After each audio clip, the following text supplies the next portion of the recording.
అక్కడ నుంచి హాస్పిటల్కి బాగానే ఉన్నారు, బాగానే మాట్లాడారు. మా పిల్లలు 2 పిల్లలని చెప్పారు, మా ఊరు పేరు చెప్పారు, మా మామయ్య పేరు చెప్పారు, మాకు నా పేరు కూడా చెప్పారు. మరి హాస్పిటల్ తీసుకెళ్ళారు. ఫోన్ చేయగానే మేము వెళ్ళాము.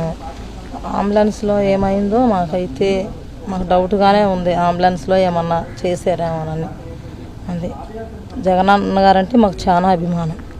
కానీ మమ్మల్ని ఎంతమందో వచ్చి ఇబ్బంది పెట్టినా కానీ మేము ఆయన గురించి మాకు అండగా ఉన్నారని జగనన్న గారు. మేము వాళ్ళకి ఏది కూడా మేము చెప్పలేదు వాళ్ళకి, ఎందుకంటే మాకు సాయం చేసే నాయకుడు, మా అభిమానం ఉన్న నాయకుడు ఆయన. ఏమని చెప్పారమ్మా మీ దగ్గరికి వచ్చి? ఏమని చెప్పారు?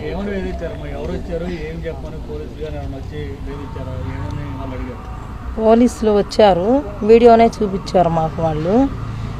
మరి లోకేష్ గారు పంపించారు, మేము కూడా మీ అసీలమే అని చెప్పారు, మీ కులస్తులమే అన్నారు. వాళ్ళు వచ్చేలేకే నాకు అసలు భయం వేసి మేమైతే ఏం చెప్పలేదు. తర్వాత లోకేష్ గారు పంపించారు అని చెప్పారు మాకు. మమ్మల్ని ఎంత ఇబ్బంది చేసి ఎంత మాట్లాడాలన్నా కానీ మేమైతే ఏమీ మాట్లాడలేదు. లోకేష్ గారు వాళ్ళే చాలామంది 50 మంది దాకా మా ఇంటికి వచ్చారు, చెప్పేశారు వాళ్ళు, మేము లోకేష్ గారు పంపించారండి మమ్మల్ని అన్నారు. ఆ మాట వాళ్ళు ఎలా జరిగిందమ్మా మీకు చూడమ్మా, ఇవి మరి ఇతను యాక్సిడెంట్ అయింది కదా, కారు కింద పడిందని అన్నారు వాళ్ళు. ఆ మాటే చెప్పారు వాళ్ళు, కానీ మేము నమ్మలేదు. అది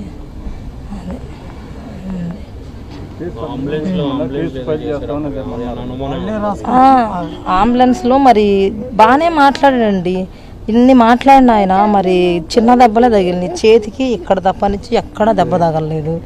మరి ఎక్కడా దెబ్బ తగలినప్పుడు అతను ఎందుకు చనిపోతాడు? చనిపోయే అవకాశం కూడా లేదు ఉంది.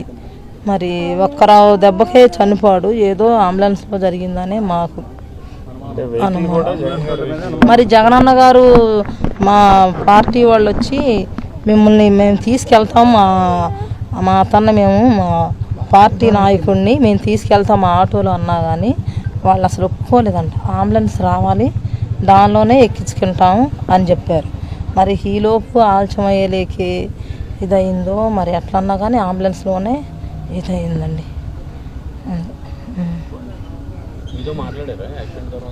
లేదండి, ఫోన్ నెంబర్ ఇచ్చారు మా అల్లుడిది, మా తమ్ముడే. అయితే మా తమ్ముడు మా దగ్గరే ఉంటాడు.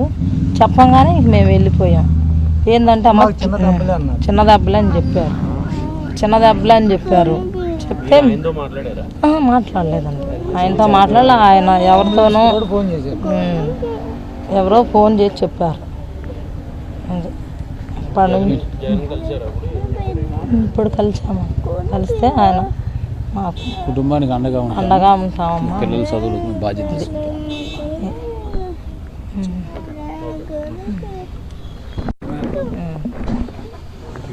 జరిగిన సంఘటనకు సంబంధించిన లూర్ది మేరీ కంప్లైనెంట్ కొన్ని అభియోగాలు చెప్పారు ఈ మన కేసు పరంగా. దానిలో మనం ప్రతి ఒక్క విషయాన్ని కూడా పరిగణనలో తీసుకొని చాలా క్షుణ్ణంగా దర్యాప్తులు చేస్తున్నాం. సో దీనిలో ఈ సంఘటనల్లో మనం కొన్ని వీడియో ఫుటేజ్లు, అదేవిధంగా డ్రోన్ ఫుటేజ్లు మనం తీసుకోవడం జరిగింది. దానిని మనం ఫోరెన్సిక్ సైన్స్ ల్యాబ్ కూడా పంపించాము. ఫోరెన్సిక్ సైన్స్ ల్యాబ్ నుంచి కూడా ఈ వీడియో ఫుటేజు తర్వాత డ్రోన్ ఫుటేజెస్ని పరిశీలించు ఎడిటింగ్ కానీ మార్కింగ్ కానీ లేనట్టు సర్టిఫికేట్ కూడా మనం రిపోర్ట్ కూడా ఇవ్వడం జరిగింది. దాని తర్వాత ఈ పోస్ట్ మార్టం రిపోర్ట్లో కూడా మనం రైట్ సైడ్ చెస్ట్లో లాసరేషన్, అదేవిధంగా రిబ్స్ కూడా ఫ్రాక్చర్ అయ్యి ఆ ఫ్రాక్చర్ వల్ల ఈ లంగ్స్లో గుజ్జుకొని లంగ్స్లో కూడా బ్లడ్ లీకేజ్ ఉన్నట్టు, అదేవిధంగా లివర్లో కూడా లాసరేషన్ ఉన్నట్టు మనకు రిపోర్ట్ రావడం జరిగింది. ఇదన్నీ పరిగణనలో తీసుకొని కంప్లైనెంట్కి యాజ్ వెల్ యాజ్ అందరికీ కూడా మనము అష్యూరెన్స్, పోలీస్ తరఫు నుంచి అష్యూరెన్స్ ఇస్తున్నాము.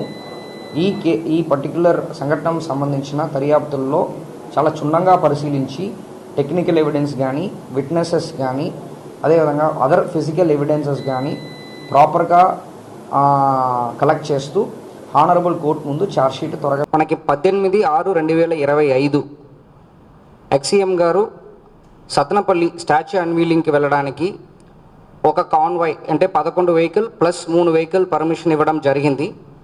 కానీ మన తాడేపల్లి నుంచి సత్నపల్లి స్టార్ట్ చేసినప్పుడు దాదాపు 50 వెహికల్స్లో మన ఏటుకూరు రోడ్ బైపాస్ దగ్గర వచ్చినప్పుడు అక్కడ ఒక యాక్సిడెంట్ జరిగింది. యాక్సిడెంట్ జరిగినప్పుడు అక్కడ ఒక పర్సన్ లాన్లో పడుకు పెట్టడం జరిగింది. ఇన్ఫర్మేషన్ వచ్చిన తర్వాత మనం 108 అంబులెన్స్కి చెప్పి హాస్పిటల్ తీసుకొని వెళ్ళడం జరిగింది. వ్యక్తి పేరు సింగయ్య, వెంగళపాలెం నుంచి. హాస్పిటల్లో బ్రాడ్ డెడ్ అని చెప్పి డిక్లేర్ చేశారు.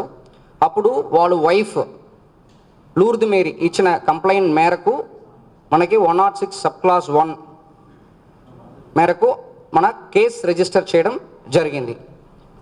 తర్వాత మనకు ఉన్న సీసీటీవీ ఫుటేజ్, తర్వాత డ్రోన్ వీడియోస్, తర్వాత అక్కడ నిలబడుతున్న వాళ్ళు తీసుకున్న వీడియోస్, ఇదన్నీ తర్వాత విట్నెస్ స్టేట్మెంట్స్ పరంగా మనకు కొన్ని ఎవిడెన్సెస్ వచ్చింది. దానిట్లో ఒకటి మనకి ఒక వీడియో దొరికింది. దానిట్లో ఏంటంటే ఎవరు చనిపోయారో సింగయ్య మన ఎక్సీఎం గారు వెహికల్ ఫార్చునర్ వెహికల్ వీల్ కిందకి వాళ్ళు పడిపోవడం, దాని వెహికల్ టైర్ ఎక్కుతున్నట్టు ఒక వీడియో మనకి ఎవిడెన్స్గా దొరికింది. దాని మేరకు మనం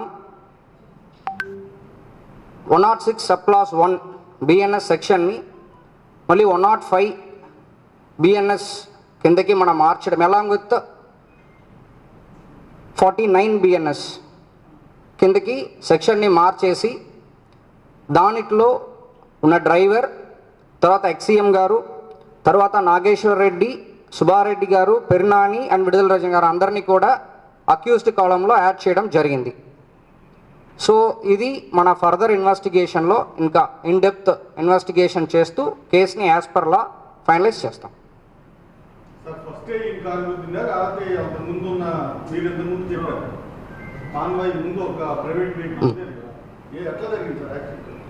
అప్పుడు ఆ రోజు ఉన్న ఎవిడెన్సెస్ అంటే ఆ రోజు ఉన్న నా దగ్గర ఉన్న ఫ్యాక్ట్స్ మేరకు ఆ రోజు ఆ వెహికల్ గురించి చెప్పాను. సో ఆ రోజు ఈవినింగ్ కూడా చెప్పాను. మళ్ళీ ఫర్దర్గా ఇన్వెస్టిగేట్ చేస్తూ దాంట్లో ఏదైనా చేంజెస్ ఉందంటే మళ్ళీ చెప్తామన్నాను. దాని మేరకు మన ఇన్వెస్టిగేషన్ చేశాము. దాంట్లో వచ్చిన ఫ్యాక్ట్స్ మేరకు ఈరోజు ఆ క్లారిటీ ఇస్తున్నాము.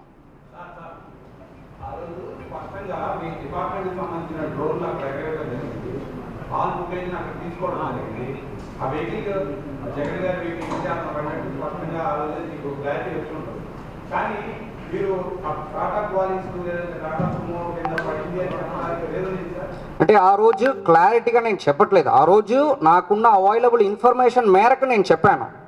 ఆ రోజు అనాలిసిస్ చేయట్లేదు. ఆ రోజు నా దగ్గర ఏమి అవైలబుల్ ఉందో ఇన్ఫర్మేషన్ దాని మేరకు చెప్పాను. At the end of the press meet మళ్ళీ నేను బెటర్ క్లారిటీ ఇస్తాను ఇన్వెస్టిగేషన్ తర్వాత అనేది కూడా చెప్పాను. సో అది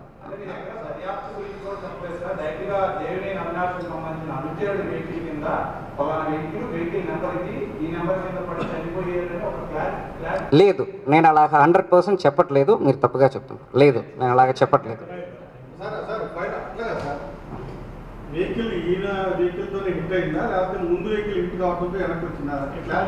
ఇప్పుడు క్లారిటీ ఫర్దర్ ఇన్వెస్టిగేషన్ క్లారిటీ వస్తాయి. ఓకే, ఉన్న సాక్ష్యాల వరకు మనం మాట్లాడుతున్నాను. కేసు రివీల్ చేయడం జరుగుతుంది. మిగతా ఫర్దర్ ఇన్వెస్టిగేషన్ చేయడం జరుగుతుంది. దాని పరంగా మీకు ఇన్ఫార్మ్ చేస్తాం.